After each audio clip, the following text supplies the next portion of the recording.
Creative film ലാബിന്റെ ബാനറിൽ Balasangham Pothanur east unit നിർമ്മിച്ച് ജാഫർ കുറ്റിപ്പുറം സംവിധാനം നിർവഹിച്ച പഞ്ചാര മിഠായി മുംബൈ ആസ്ഥാനമായുള്ള മഹാരാജ ഫെസ്റ്റിവലിൽ 2 പുരസ്കാരങ്ങൾ കരസ്ഥമാക്കി. കുട്ടികളുടെ സിനിമാ വിഭാഗത്തിൽ മികച്ച ചിത്രം, മികച്ച തിരക്കഥ എന്നീ പുരസ്കാരങ്ങളാണ് പഞ്ചാര മിഠായി കരസ്ഥമാക്കിയത്.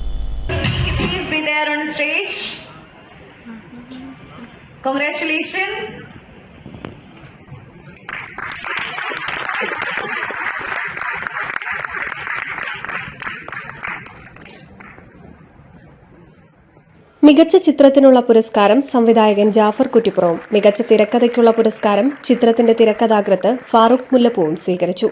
മുംബൈയിലെ മീര ഭയങ്കറിലുള്ള ലതാ മങ്കേഷ്കർ ഓഡിറ്റോറിയത്തിൽ വെച്ച് നടന്ന പുരസ്കാര ചടങ്ങിൽ സംവിധായകൻ ജാഫർ കുറ്റിപ്പുറവും തിരക്കഥാകൃത്ത് ഫാറൂഖ് മുല്ലപ്പൂവും പുരസ്കാരങ്ങൾ ഏറ്റുവാങ്ങി.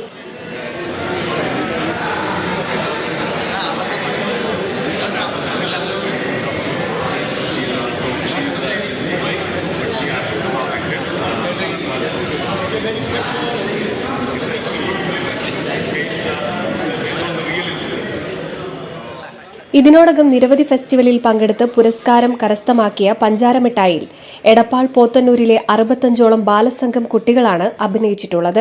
നമ്മുടെ സമൂഹത്തെ കാർന്നു തിന്നുകൊണ്ടിരിക്കുന്ന മയക്കുമരുന്ന് വിപത്തിനെതിരെ ഒരു പ്രദേശത്തെ കുട്ടികളുടെ ഇടപെടൽ കൂടിയാണ് സിനിമയുടെ ഇതിവൃത്തം. ഇതിനോടകം നിരവധി സ്കൂളുകളിൽ പഞ്ചാര മിഠായി പ്രദർശിപ്പിച്ചിട്ടുണ്ട്. NCV news Edappal. ഈ റംസാനും വിഷുവും വിശ്വസ്തയുടെ 101 വർഷത്തെ പാരമ്പര്യം നൽകിയ എടപ്പാൾ ബ്യൂട്ടി സിൽക്സിനൊപ്പം beauty silks, Thrissur road, Edappal.